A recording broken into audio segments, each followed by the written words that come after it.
The fact that 65% of Milgram's participants went all the way to 450 volts is amazing. Does this mean that they just didn't care if they were hurting the learner? Not at all. Most of the participants were very concerned and freaked out about what they were doing. Here's what Milgram wrote in his journal article. Many subjects showed signs of nervousness in the experimental situation, and especially upon administering the more powerful shocks. In a large number of cases, the degree of tension reached extremes that are rarely seen in a socio-psychological laboratory. Subjects were observed to sweat, tremble, stutter, bite their lips, groan, and dig their fingernails into their flesh. Then why was the rate of compliance so high? Is it because the participants were men from Connecticut between the ages of 20 and 50? No.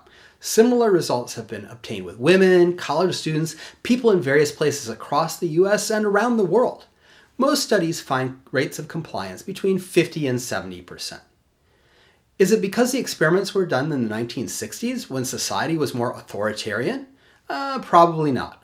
Similar results have been observed as recently as 2007. Part of the answer seems to be that people tend to trust authority figures. If you see a scientist in a white lab coat at Yale University, you expect that this person knows what he's doing and wouldn't make you do something that would hurt another person. Many follow-up experiments have shown that the rate of compliance is reduced if the procedure is changed so that the experimenter seems less like a trustworthy authority figure. Another part of the answer is that we don't like to get into a direct conflict with an authority figure.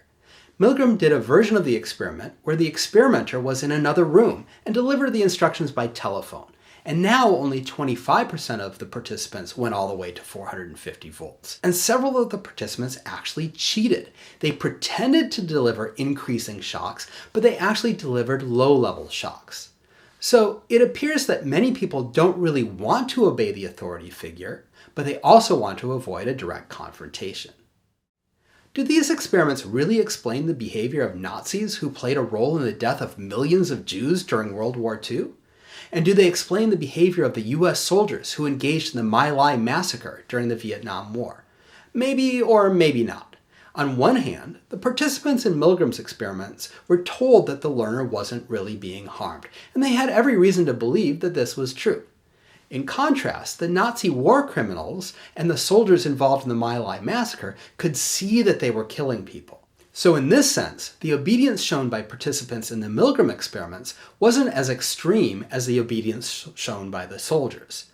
However, the participants in Milgram's experiments could have quit the experiment with no major repercussions, whereas soldiers would have risked court-martial or worse if they had disobeyed their orders. So I think it's fair to say that the Milgram experiments show that the pressure to obey authority figures in cases of potential harm is much greater than most people would expect. If 65% of people will give a 450 volt shock to another person on the command of some scientist they've never met before, what will someone do for their commanding officer? And what will someone do for a boss or a friend? The larger point here is that social pressures can cause people to behave in ways that they would never think of behaving on their own. This may end up playing a role in horrendous war crimes and in less extreme kinds of misbehavior like bullying. So, although Americans like to think of themselves as rugged individuals, we commonly do things as a result of social contexts that don't reflect the way we behave when we're alone.